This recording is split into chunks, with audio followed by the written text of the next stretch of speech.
Hello, I want to talk to you today about material possessions. This is kind of self-reflection for me too, as to why we are so focused on obtaining material possessions. When I was in my 20s and 30s, I remember having only secondhand items for my apartment. I was lucky to have a mother and a grandmother who gave me some older items that they didn't use anymore. I thought I was the queen of the world with my furnished apartment. When I started working and making money, I realized that I had friends who had nicer furniture, clothes, kitchen utensils, and furnishings.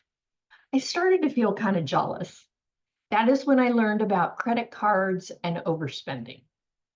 Over the years, I learned how to use my spending habits and not to overspend.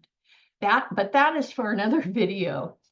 But I still always look for the nicest and the most attractive clothes. My closet's always full of clothing with the price tag still hanging, and I was always on the lookout for items for my kitchen. I bought my last house with decorating furniture in the house because it was a model home. My friend Katie told me that it looked like Pottery Barn threw up in my home, and that was actually a compliment. Over the years, I've given away as much as I've purchased. Some people are addicted to food, alcohol, drugs, sex, but my addiction was to shopping. If I were honest, it was an addiction. I was always looking to buy, but it never filled the void in my heart, so I had to continue purchasing. Recently, my mom's brother and his wife passed away. My mom's uncle was hospitalized and he had to move into a care home.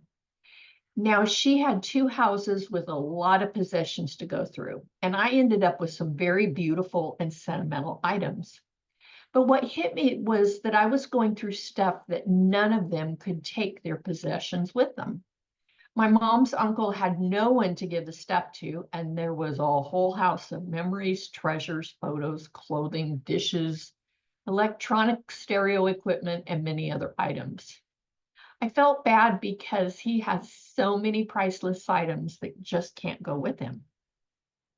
As I was making room for some new set of dishes and some beautiful crystal pieces, I realized that there will come a time where my son will have to go through all of my material possessions. All of the items that I thought were irreplaceable will be sent to Goodwill or to the junk removers. That was a life-changing moment for me.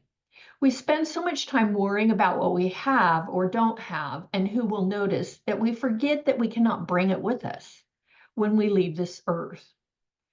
One of the deep moments of enlightenment is that we use material possessions to fill a hole in our hearts. There are many, many happy people who have little or nothing, but are grateful for food and shelter. The Los Angeles fires have shown us recently so many people who have lost everything. And all of them that I have seen interview are grateful for the safety and well-being of themselves and their family. Possessions are not necessary for survival, but they do fill a void that might be better filled with something else. Could it be service to others, kindness, love, sharing, or even self-reflection that could fill that hole?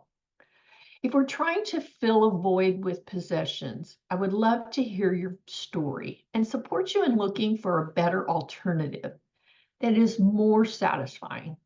Please go to my website at mammothedge.com and take the life assessment, and I would love to talk to you about this topic.